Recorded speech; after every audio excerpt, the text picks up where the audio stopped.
Good day mga ka-farmer, narito nga pala ang karugtong ng ating ginagawa na mini azolla pond.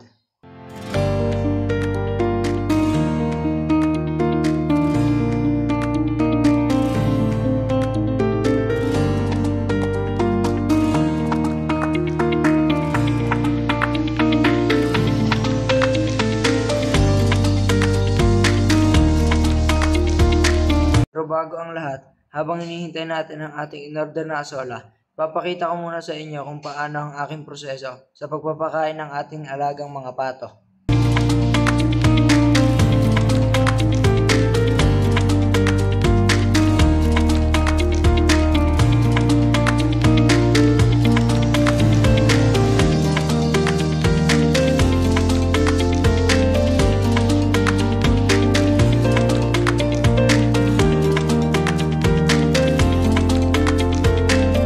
Una, ibabad ang ating nabiling commercial feed sa timba. Wala naman akong sinusunod na sukat ng tubig, basta tinatansya ko na lang.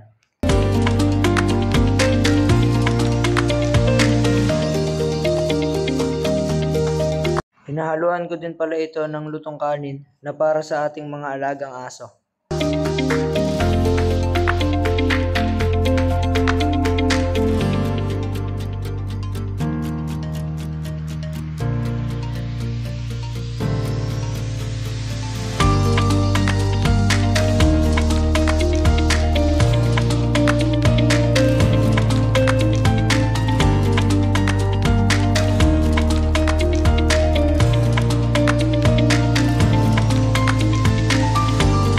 Tapos haluin.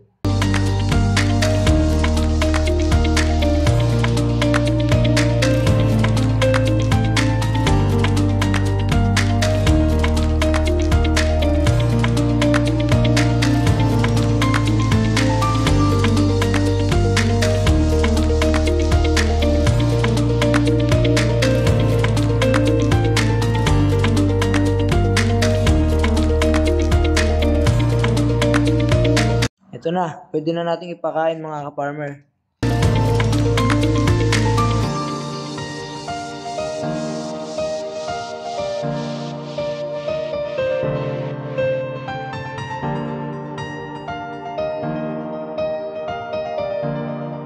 Kaya pala kami gumagawa ng mini azolla pond mga farmers para makatipid sa ating nabibiling feeds.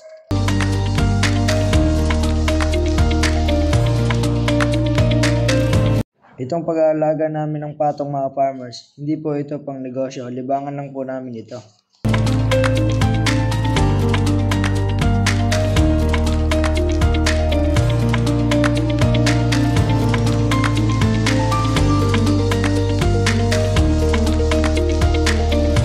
Meron din po pala kaming alagang gansa mga farmers, hindi ko lang po mabidyoan yung iba kasi naglilimlim po.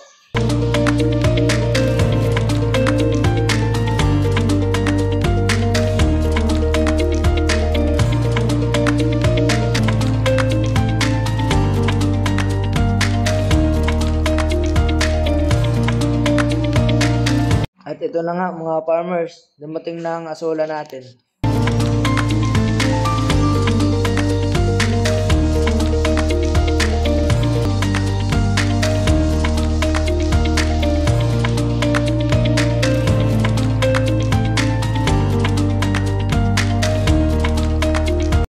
Lagyan lang po natin ng tubig na hindi lalagpas ng isang dangkal.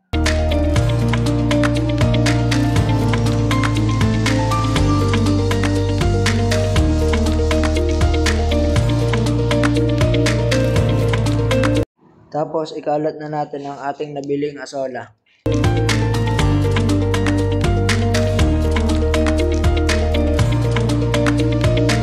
Paalala lang din po mga farmers, hindi po ako eksperto sa project kong ito. Bumabase lang din po ako sa aking nakikita sa YouTube.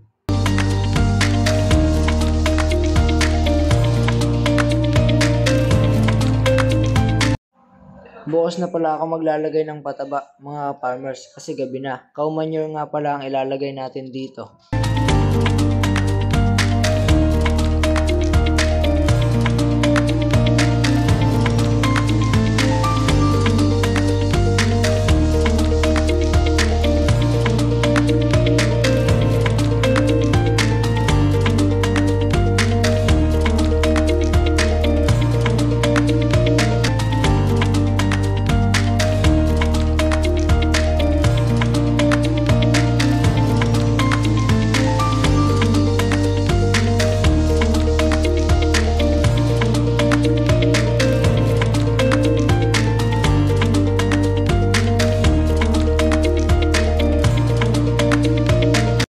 Ito na mga farmers, tapos na ang ating mini asola pond.